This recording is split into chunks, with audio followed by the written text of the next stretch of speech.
Hi Adam, welcome back from Chile. Thank you.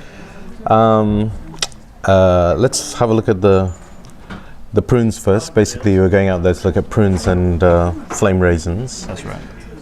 Prunes have been coming down after, I guess, first time for about 4 years now. Succession of poor crops in Chile. What's the situation now? The price is still weakening at the moment. Looks like kind of price. They're looking for kind of some traction in the market to try and get some prices going. Get some price has been falling, and they're looking for a bit of traction. Exactly. Accepting bids. Yeah. And it's just coming off and off at the moment. But the next kind of step they're looking at is the American crop, which looks like it's going. The first figures are going to be announced at the start of June. Okay. Exporters from Chile believe that this may not be as big a crop as some people are expecting this to be, and therefore we could see prices start to firm.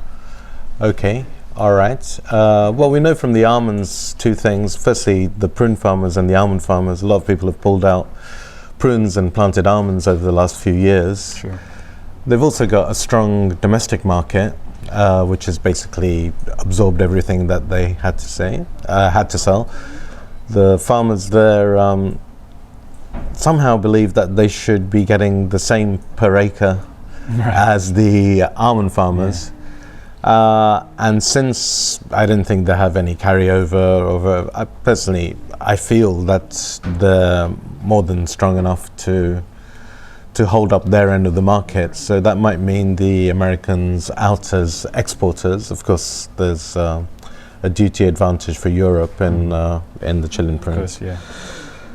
So personally, I wouldn't be surprised if there is some sort of traction, and the situation now might represent a buying opportunity. Yeah, certainly, yeah. I guess a weak factor though is historically Russia has been a big buyer of Chilean prunes. Yeah. And it's certainly not an insignificant demand. It's a large demand, and Russia is Russia is still able to import from Chile, but I don't think they've been very active, judging by the softness in the market so far. So that's a weak factor. Yeah, definitely. Yeah. How about flames? Did you find out the situation there? Yeah, flames. Pricing flames has been coming down this season as well. It's kind of at a level now where it's kind of, I wouldn't say bottomed out, but it's definitely reached a point where the producers don't really want to go much lower. Right. Okay. From what I've heard from spoke to some of our suppliers, they feel that a factory owner has a problem that they have if they're not turning stuff through the factory at say 80% of capacity, then they lose money just on providing wages for people who are doing nothing. Yeah. So there's a pressure on them to get involved in the market at whatever level. But in Chile, they have another solution to that, which of course is to effectively subcontract out to other people, process their goods for them. Yes. And so this means, in my view, and I think we're already at that situation where the exporters would rather process somebody else's material than buy flames which they don't know whether they can sell. Definitely. Unless there's real capitulation, and I personally don't see why there should be. No. We're pretty close to bottom, I think. I think so. Yeah. Yeah. So it's like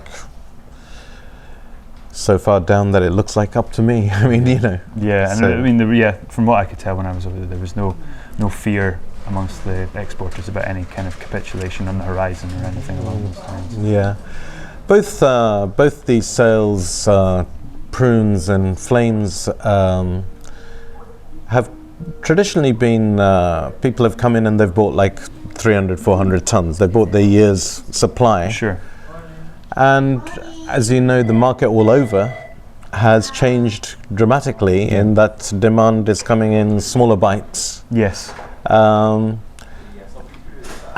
that might make quite a big difference for these two products, I think. I think so, yeah. because they're not really going to get certainty. No, absolutely not. No, and there's certainly a fear amongst the exporters as well that this new market is kind of forcing them to change their habits as well.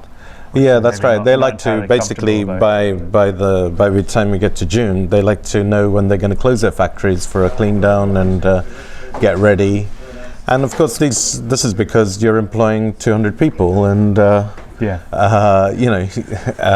you've got to make things balance. For sure, yeah. Ends meet. So let's see how this market faces up to the new reality.